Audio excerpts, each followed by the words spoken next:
SE PPKM darurat ini berlaku. Saudara Gubernur DKI Jakarta Anies Baswedan akan memberlakukan syarat vaksin jika warga ingin masuk ke fasilitas umum ataupun melakukan kegiatan di ibu kota. Syarat ini tidak hanya berlaku di pusat perbelanjaan. Setelah menerapkan kebijakan pemberlakuan pembatasan kegiatan masyarakat atau PPKM darurat dan level 4 pada 3 Juli tahun 2021, pemerintah kemudian melakukan berbagai relaksasi. Salah satunya adalah dengan mewajibkan menunjukkan sertifikat atau kartu vaksinasi COVID sebagai syarat untuk beraktivitas di ruang publik, seperti bandara, restoran, mal, stasiun, tempat potong rambut, hingga bioskop.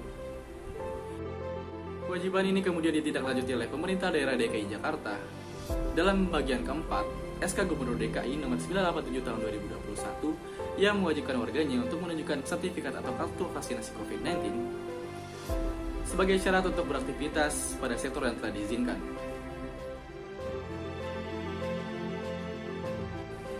Kendati demikian, kebijakan tersebut menimbulkan pro dan kontra. Masyarakat yang pro menilai kebijakan tersebut merupakan upaya melindungi kepentingan publik dan menjadi jalan moderat sebagai upaya pemulihan kehidupan perekonomian nasional. Terlebih, adanya antusiasme masyarakat terhadap vaksinasi di tengah COVID-19 dalam pelaksanaan penanggulangan krisis kesehatan karena pandemi, sehingga hal ini selaras dengan pasal 9 ayat 1 dan ayat 2 Undang-Undang Nomor 6 Tahun 2018 tentang kekarantinaan kesehatan. Di sisi lain, pemberlakuan kebijakan sertifikat vaksin sebagai syarat mobilitas juga menimbulkan berbagai persoalan. Di antaranya, pertama, diskriminatif dan melanggar asas keadilan sebagaimana pasal 2 Undang-Undang Nomor 36 Tahun 2009 tentang kesehatan. Seharusnya, penyelenggara kesehatan harus memberikan pelayanan yang adil dan merata. Namun, pada kenyataannya, distribusi dan ketersediaan vaksinasi masih belum merata. Selain itu, juga terdapat beberapa masyarakat yang tidak bisa melaksanakan vaksinasi karena beberapa alasan medis. Kebijakan pemerintah menjadikan sertifikat vaksin sebagai syarat wajib untuk melakukan aktivitas di tempat umum seperti ke pusat perbelanjaan dan melakukan perjalanan antar kota menyisakan masalah bagi orang yang belum bisa menerima vaksin. Jika kebijakan sertifikat vaksin ini diberlakukan, tentu akan mendiskriminasi masyarakat yang belum menerima dosis vaksin untuk beraktivitas di ruang publik. Ini sebenarnya aturan nggak fair, karena banyak masyarakat yang sekarang rindu untuk segera divaksin. Maka saya katakan, ini tugas kita. Tugas kita itu kami, pemerintah, untuk segera menyiapkan vaksin lebih banyak dan mempercepat. Yang kedua, efektivitas dan elektabilitas kepercayaan masyarakat terhadap vaksin. Masih terdapat kalangan masyarakat yang belum vaksin dikarenakan terdapat beragam jenis dosis vaksin dan efektivitasnya yang membuat masyarakat awam bingung dan sanksi untuk melakukan vaksinasi. Yang ketiga, pemberlakuan kebijakan yang terlalu dini.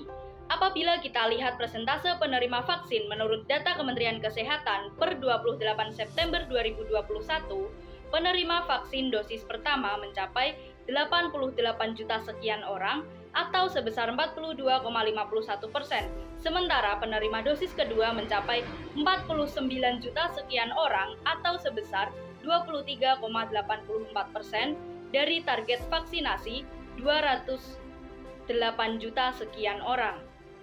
Mengingat sampai saat ini persentase penduduk yang sudah divaksin belum melebihi angka 50%, maka pemberlakuan kebijakan sertifikat vaksin ini dinilai terlalu dini dan tidak efisien, bahkan dapat melanggar kebebasan sipil untuk beraktivitas di ruang publik, terutama pada sektor perekonomian.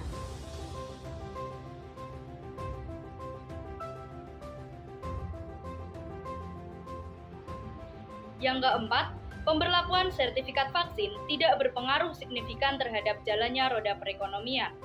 Percepatan vaksinasi yang diharapkan dapat meningkatkan kepercayaan masyarakat untuk berbelanja dan menggerakkan roda perekonomian, namun sampai saat ini belum bisa dirasakan secara langsung dampak nyatanya untuk perekonomian. Selain permasalahan yang saya paparkan tadi, pemberlakuan sertifikat vaksin untuk mobilitas akan menimbulkan persoalan baru. Di antaranya, pertama, bias pemahaman masyarakat terhadap sertifikat vaksin. Yang kedua, persoalan hukum berupa kejahatan cyber terhadap data pribadi penduduk yang rentan mengalami kebocoran. Dan yang ketiga, menciptakan peluang pemalsuan kartu vaksin hanya untuk formalitas mematuhi kebijakan.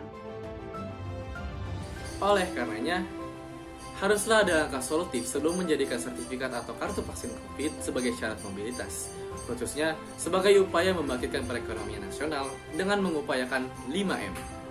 Yang pertama, mempermudah akses atau fasilitas vaksinasi di tiap daerah, serta terus menggiatkan edukasi tentang regulasi protokol kesehatan agar masyarakat tidak lengah.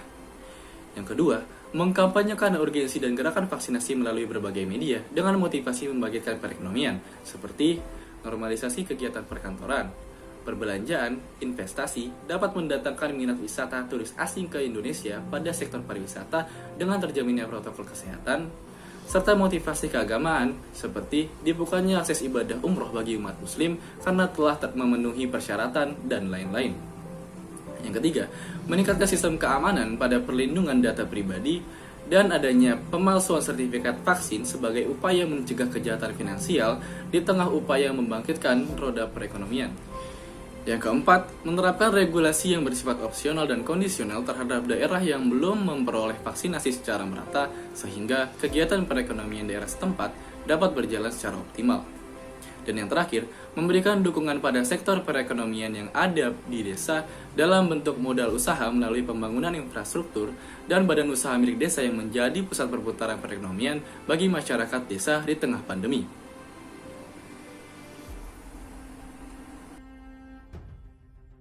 Sebagai penutup, pemberlakuan sertifikat vaksin sebagai syarat mobilitas di tengah dosis yang terbatas merupakan kebijakan yang restriktif di tengah ketimpangan distributif yang akan melahirkan perekonomian yang kontraproduktif dan kontraprogresif, serta akan melahirkan regulasi yang bersifat konservatif.